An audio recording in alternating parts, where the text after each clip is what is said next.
Section 8.3, example 1. We are going to talk about using the midpoint and distance formula in this section.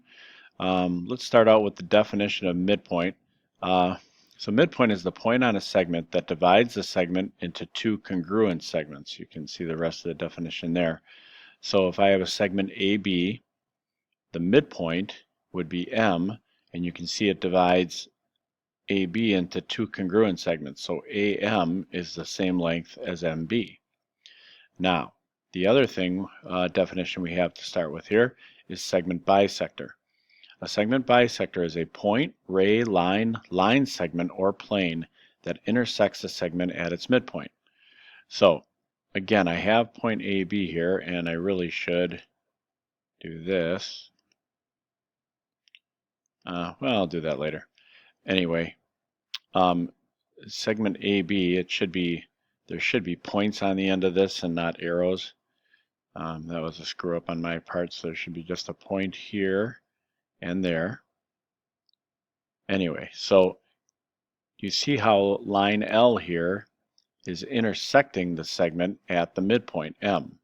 Okay, so therefore we know this is congruent to this, and this line is intersecting segment AB at its midpoint M. So we say that line L is a segment bisector. Let me make this a little thinner.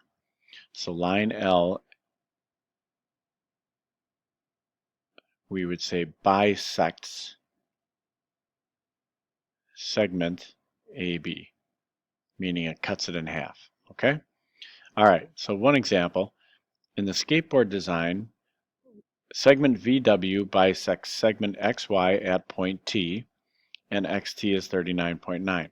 So we can see that VW is bisecting segment XY. It's cutting it in half. And we can see that even if they wouldn't have told us, because those are congruent.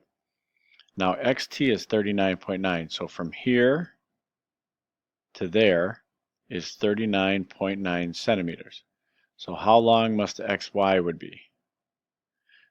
How long would XY be? They want us to find the length from X to Y. So if this is 39.9, well, we know this is congruent.